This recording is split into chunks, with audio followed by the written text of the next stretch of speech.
Hi, I'm Ava Sparkle and I'm reading The Enchanted Wood by Enid Blyton. And this is chapter 24. The Red Goblins Get a Shock. It seemed a long time before anything happened. Then Moonface pricked up his ears and listened.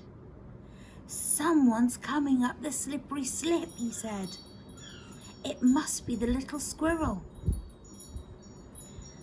I hope it isn't a goblin, said Fanny. But it was the red squirrel. It hopped out of the slippery slip hole and nodded at everyone. It's all right, he said. The brownies are coming. I found Mr. Whiskers and he has slipped out to fetch all his family. There are 51 of them. We'd better let down the rope then, said Moonface. And he let it slither down the slide. Someone caught a hold of it on the other end of the rope and it tightened. There's a brownie there now, said Moonface, and he and Joe hauled on the rope. It was heavy. They pulled and pulled and pulled, panting hard. This brownie is jolly heavy, said Joe. And no wonder, for when at last they got the hold of the rope at the top, there was not one brownie, but 5 hanging onto the rope. They leapt into Moonface's tiny little room and began to whisper excited. Moonface told them all about the goblins, and they grinned when they heard his plan. Down went the rope again. This time 6 brownies came up on it. By this time the room was getting very crowded, but nobody minded. We'll have to sit on each other's knees, said Joe. So they all sat on one another and giggled at the sight of so many people in Moonface's little tree room. The brownies all looked exactly the same. They all had very long beards, though Mr. Whiskers' beard was definitely the longest. It reached right down to his toes. The rope fetched up all 51 little men, and by that time there was really no room to move at all. Everyone was excited, and there was such a lot of whispering that it sounded like 1,000 leaves rustling all at once. Now I'm going to bang on the inside of my door and tell the goblins I will let them know the magic spell that they want, said Moonface. As soon as they open the door, you must all pour out and either push them down the tree or take them prisoner. I say, I thought of a really good idea, said Joe suddenly. Let's push them all into this room, Moonface, and send one down the tree, down the trapdoor, and then when they slide down, thinking to escape, then they'll all nicely be boxed up in the slide until we open the trapdoor and let them out. Then we can take them one by one and tie them up. That is a good idea, said Mr. Whiskers. 2 brownies had better go up the ladder that leads through the clouds to stop any goblins trying to escape that way. And 6 of us had better slide down to the foot to stop them escaping into the woods. 6 of the brownies at once took cushions and slid down the slippery slip. They shot out of the trapdoor and then bolted it on the outside. They surrounded the foot of the tree, ready to prevent any goblins from escaping. The rest of them waited for Moonface to speak to the goblins outside. They were all tremendously excited. Moonface banged on the inside of his door, and a goblin outside shouted to him, "Stop that noise!" "Let me out!" yelled Moonface. "Not until you tell us any magic spell that you know," said the goblin. "I know a spell that turns people into kings and queens," shouted Moonface. "Then tell us it then," said the goblin at once. "Well, open my door," said Moonface. There came a sound of a key turning in the padlock, and then Moonface's door was opened. At once, the whole crowd of brownies poured out like a stream of water. Joe, Bessie and Fanny went out with them, and when the goblins saw the crowd, they gave a yell and leapt down the tree to warn their friends. 2 brownies leapt up to the ladder and sat there to prevent any goblins from escaping to the land above. Joe, Moonface, Bessie and Fanny climbed quickly down the tree to let out all the people locked in their homes. How glad everyone was!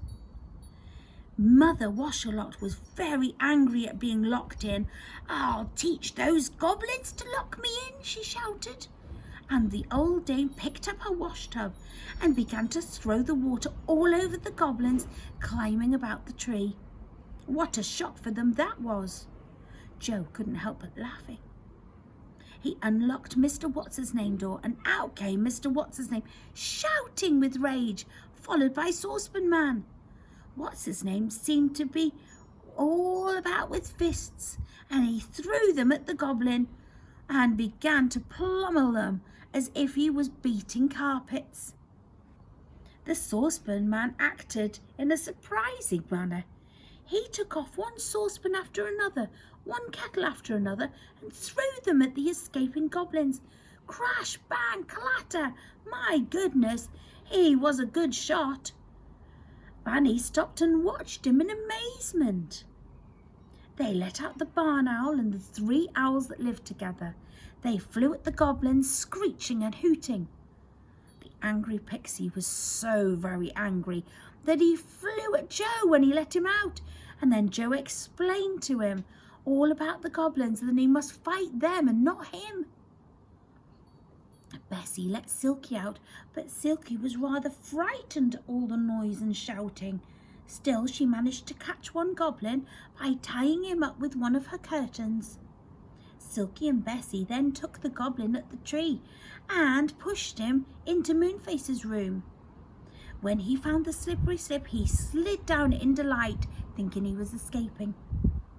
But alas for him, he stopped at the bolted trapdoor at the bottom, and there he stayed, unable to climb back up or get out.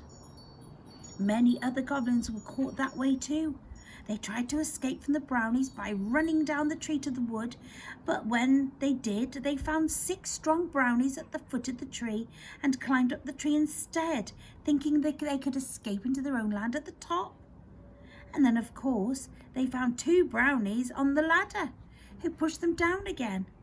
So into Moonface's house they all went, hustled in there by Joe, who took great delight into pushing them in.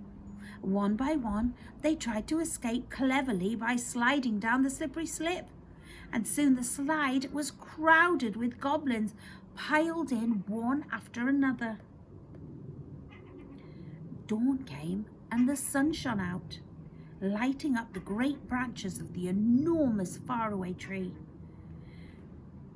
"Now we can see if any goblins are hiding anywhere," said Moonface, who was thoroughly enjoying himself. So he and the brownies and what's-his-name looked in every hole and corner, behind every branch and tuft of leaves, and pulled out any hidden goblins. They were marched up to Moonface's room and pushed down the slippery slip. Soon there wasn't a single goblin left. They were all piled up on top of one another inside the slide, most uncomfortable and frightened. "There," said Moonface, at last pleased with himself and everyone else. "We've got them all safe. My word, I am hungry. What about having a good meal?" "Look," called Silkie, waving to the lower part of the tree. "The faraway tree is growing ripe plums just down there. What about having a feast of those?" "Good," said Moonface. "Squirrel, go down to the 6 brownies at the foot of the tree and tell them that they can all come up now. Hi, you 2 brownies on the ladder, you can come down too. Silkie, you could make some cocoa to drink. Plums, and Coco would make a lovely meal. Just as they were sitting down to eat and drink, a strange figure came up the tree. He was thin and ragged and knobbly, but his face beamed as if he knew everyone. "Who's that?" said Fanny at once. "Don't know," said Moonface, staring.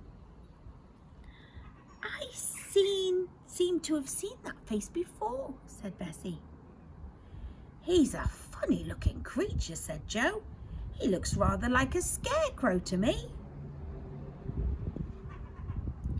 The ragged man came up and sat down on a branch nearby. He held out his hand for a cup of cocoa. Who are you?" said Moonface. What's your name?" said Silkie. "Play a game?" said the man, beaming. "Yes, certainly. What game are you thinking of playing?" And then everyone knew who it was. It was old Saucepanman, without any kettles or saucepans. He had thrown them all over the goblins, and now he had none left to wear. "Saucepan, you look so different," said What's-his-name, hugging him. "I didn't know you. Come here and have a plum." The Saucepan Man looked alarmed. "You've hurt your thumb?" he said. "Oh, I am sorry." "No, I didn't say I hurt my thumb," said Mr. What's-his-name, roaring with laughter and clapping Saucepan Man on the back. "I said have a plum, a plum, a plum." "Oh, thanks," said Saucepan Man, and put 2 large plums into his mouth at once. "And now," said Moonface, when everyone had finished, "what about those goblins in the slippery slip?"